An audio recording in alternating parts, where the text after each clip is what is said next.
Hello guys, स्वागत है आप सबका। तो जेपी पावर के क्वार्टर थ्री के रिजल्ट आ चुके हैं। आपने आप में से कईयों ने देखा भी होगा, तो आज हम उन्हीं के बारे में बात करेंगे कि ये कमज़ोर का क्वार्टर थ्री के रिजल्ट आए, लेकिन ये क्यों आए, इसका असली वजह है वो मैं आपको समझाऊंगा, वो भी आसान भाषा में। तो बिल्कुल पूरा वीडियो देखें, और अगर आपको ये वीडियो अच्छा लगे तो इसको लाइक करें, ये मैं रिक्वेस्ट करता हूँ। शेयर करें, और जिन्होंने अब तक सब्सक्राइब नहीं किया ऐसे ही वीडियोज़ के लिए मेरे चैनल को आप सब्सक्राइब कर ले।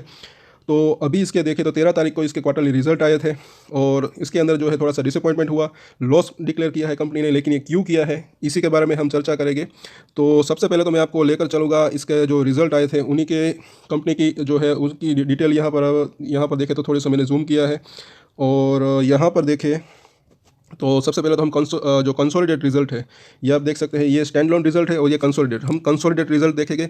जिन लोगों को नहीं पता उनको मैं बता दूं कि स्टैंड लोन रिजल्ट का मतलब होता है सिर्फ और सिर्फ ये जय पावर, जो जयप्रकाश पावर है, उन्हीं के एक कंपनी का जो रिजल्ट है उसका प्रॉफिट और जो रेवेन्यू और प्रॉफिट। बाकी ये कंसोलिडेट रिजल्ट का मतलब होता है कि ये जेपी पावर की जो सब्सिडीज कंपनी होती है, जो उनसे जुड़ी हुई होती है, जिनका तो उन सबका रिजल्ट जो मिलाकर जो रिजल्ट आता है वो उनको जो है कंसोलिडेट रिजल्ट कहा जाता है। तो हम उसी को बारे में हम आज सबसे पहले बात करेंगे। ये जो नंबर्स है, मैं आपको बता दूं कि ये लैक्स में है, और इनको हम करोड़ में करेंगे। ये इसका रेवेन्यू है। अगर साल दर साल देखें, जो पिछले साल जो एक 1400 करोड़ के आसपास का रेवेन्यू जनरेट किया था, वो 1200 करोड़ का है। तो जो इसका रेवेन्यू है उसी के अंदर जो है गिरावट रही। लेकिन ये गिरावट क्यों रही, उन्हीं के बारे में मैं चर्चा करूंगा, आपको आसान भाषा में समझ में आ जाएगा। और उससे यहाँ पर इसके जो खर्चे हैं, जो प्रीवियस ईयर थे उसके अंदर भी इजाफा हुआ है। आप देख सकते हैं, जो प्रीवियसली अगर देखें तो 1300 करोड़ के आसपास का डिप्रिसिएशन था, यानी कि खर्चा था। इस साल अगर देखें तो ये 1450 करोड़ के आसपास कराया। तो उसके अंदर भी अगर देखें तो 150 करोड़ के आसपास की एक बढ़ोतरी देखने को मिली। और वो अगर देखें तो यहाँ पर आपको देखने को मिलेगा।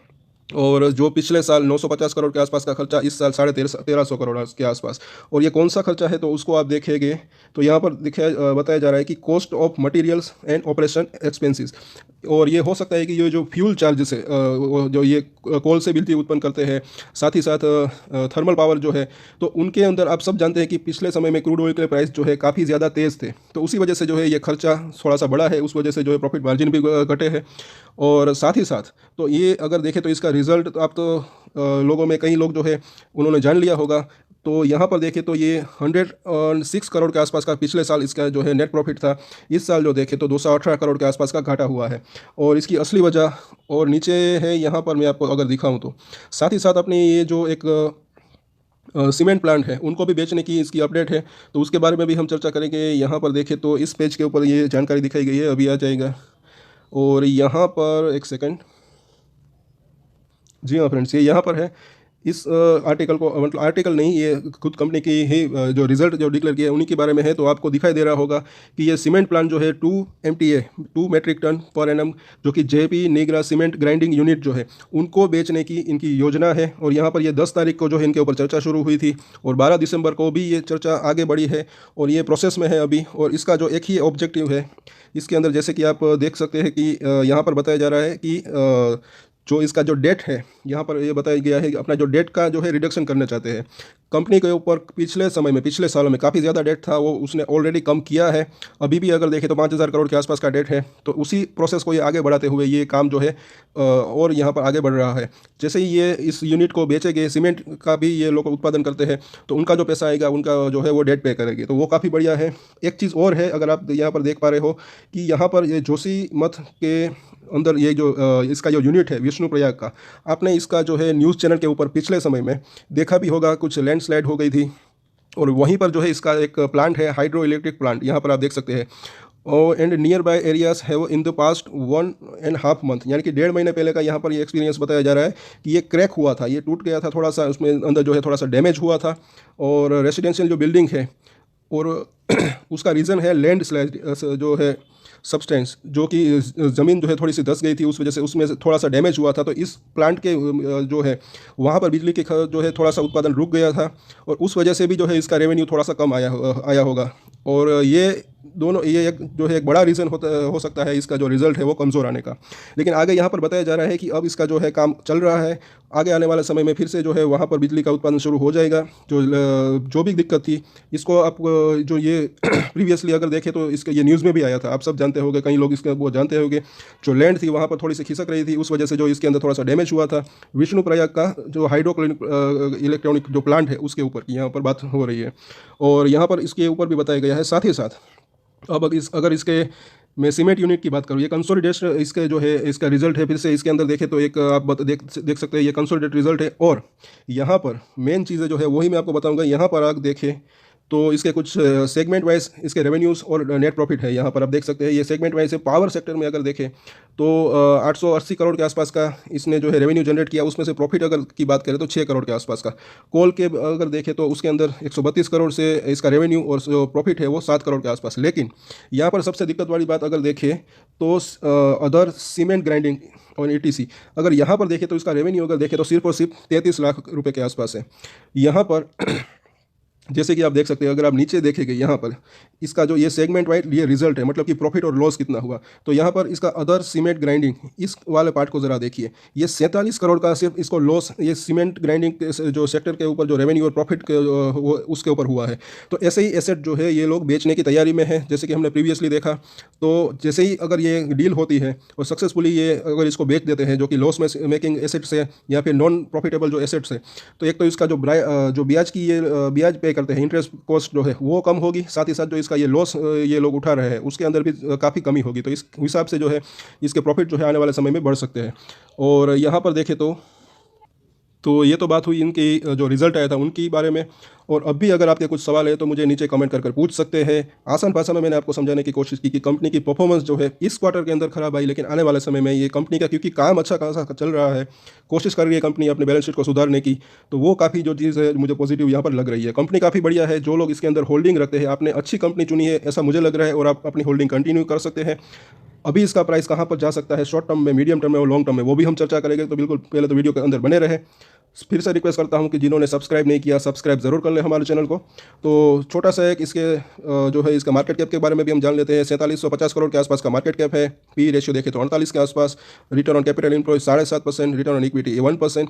इसकी बुक वैल्यू मुझे काफ़ी बढ़िया लगी, 15-15.5 रुपये की बुक वैल्यू है। बुक वैल्यू से आधे से भी कम के रेट के ऊपर अभी ये अवेलेबल है।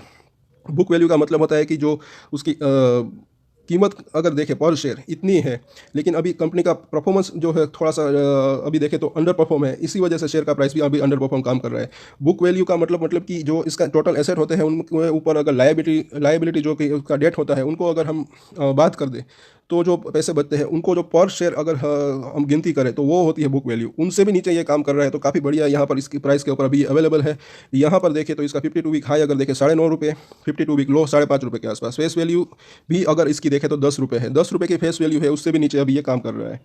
और इसका प्रॉफिट एंड लॉस तो हमने देख ही लिया, लेकिन फिर से अगर आप देखें तो इसके रेवेन्यू के अंदर थोड़ा सा गिरावट रही। नेट प्रॉफिट से अगर देखें तो इस क्वार्टर के अंदर इसने घाटा किया है थोड़ा सा, और वो हमने डिटेल में देख लिया था, तो उसके बारे में ज़्यादा चर्चा नहीं करेंगे। यहाँ पर देखें तो इसकी सेल्स अगर मैं आपको दिखाऊं तो सबसे अगर मार्च 2020 से शुरुआत करें तो इसकी सेल्स के अंदर लगातार एक बढ़त देखने को मिली है।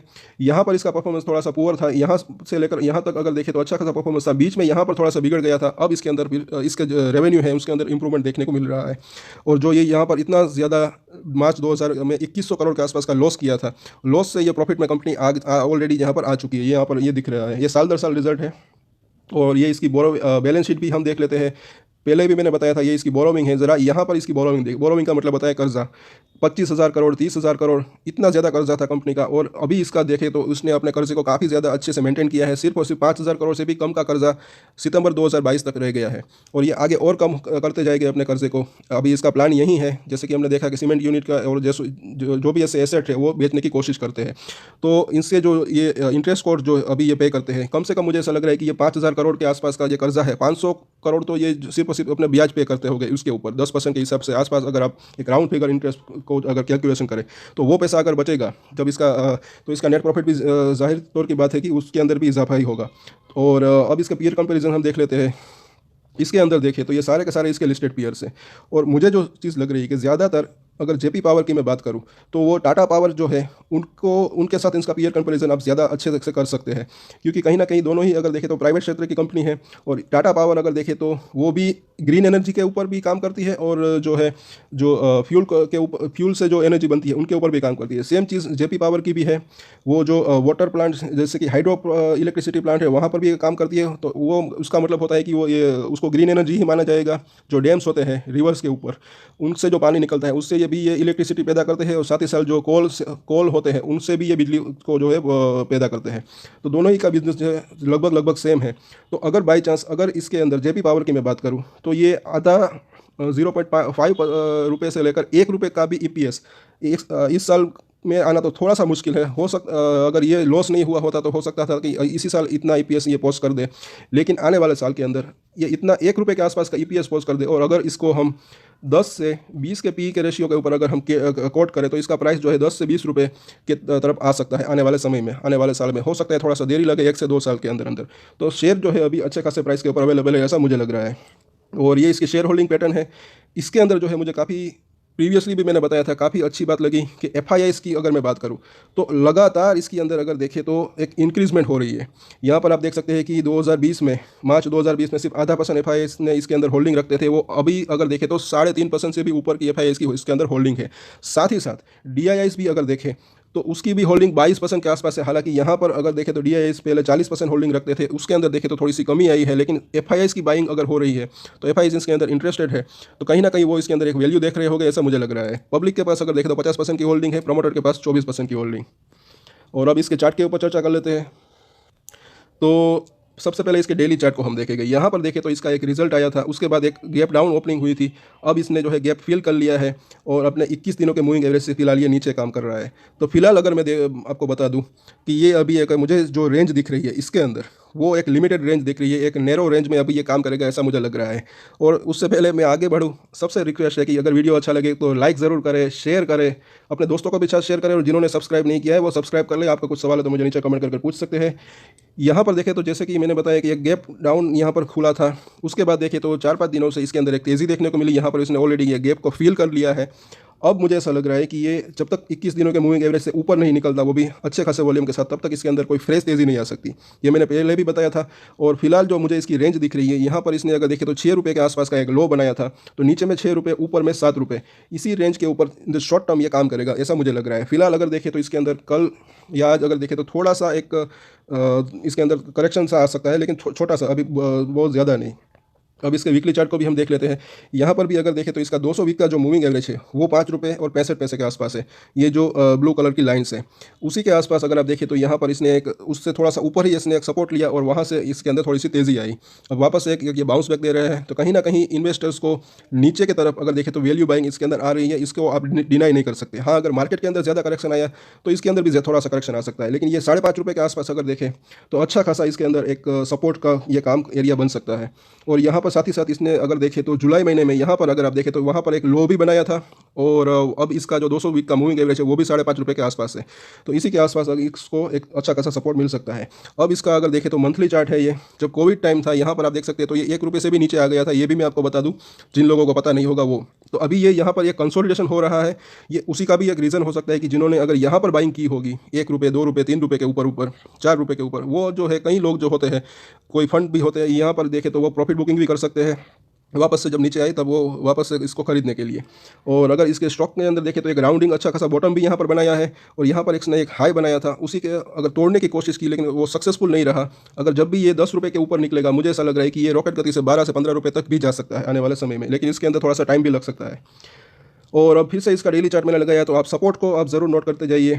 जो मुझे दिख रहा है यहाँ पर सबसे पहला सपोर्ट अगर देखें तो 6 रुपये के आसपास में, राउंड फिगर अगर आपको बता दूँ। उसके नीचे अगर देखें तो 5 रुपये 50 पैसे के आसपास ये मीडियम टर्म है, और मीडियम टर्म का जो सपोर्ट तीसरा अगर देखें तो 5 रुपये के आसपास है। फिलहाल अगर देखें तो 5 रुपये से नीचे जाता हुआ ये शेयर नहीं लग रहा है। हाँ, अगर बाजार के अंदर ज़्यादा गिरावट आई तो अच्छे अच्छे शेयर भी गिरते हैं, तब की बात जो है फिर से इसके ऊपर हम रिव्यू लेंगे, लेकिन फिलहाल जो है ये तीनों सपोर्ट इसके लिए काम करेंगे। ऊपर में मुझे ऐसा लग रहा है, अगर मैं रजिस्टेंट की बात करूँ तो सबसे पहला रजिस्टेंट अभी जो ये प्राइस के ऊपर अवेलेबल है यही इसका रजिस्टेंट है, मतलब कि 7 रुपये के आसपास, क्योंकि यहाँ पर 21 दिनों का मूविंग एवरेज है। उससे उससे ऊपर देखें तो ₹7.50 के आसपास, यानी कि ये 200 दिनों का जो मूविंग एवरेज है उससे थोड़ा सा ऊपर, उससे ऊपर देखें तो ₹9। ये तीनों अगर देखें तो शॉर्ट टू मीडियम टर्म के एक रेजिस्टेंस इसके लिए साबित फिलहाल हो सकते हैं। लॉन्गर टर्म की मैं बात करूँ तो मुझे शायद ₹10 से ऊपर जाता हुआ दिख रहा है। जैसे कि हमने देखा कि अगर ₹1 का भी EPS अगर इसका आता है तो इसका जो टारगेट है ₹10, ₹15 से ₹20 तक जा सकता है।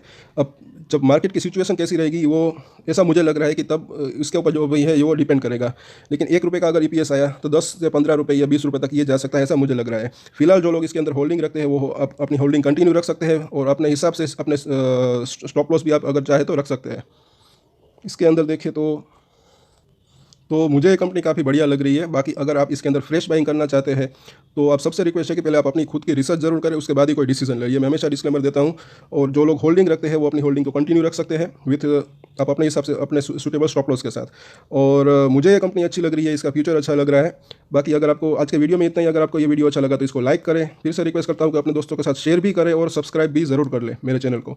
और एक स्टैंडर्ड डिस्क्लेमर, आप कोई भी डिसीजन ले उससे पहले अपनी रिसर्च करें, अपने फाइनेंशियल एडवाइजर की सलाह ले, उसके बाद ही कोई डिसीजन ले। और डिसीजन ले तो उसकी जिम्मेदारी मेच्योरिटी के साथ खुद ही ले। ये वीडियो मैंने एजुकेशन पर्पस के लिए बनाया है, मेरी तरफ से कोई भी बाय या सेल की रिकमेंडेशन नहीं है। Thank you.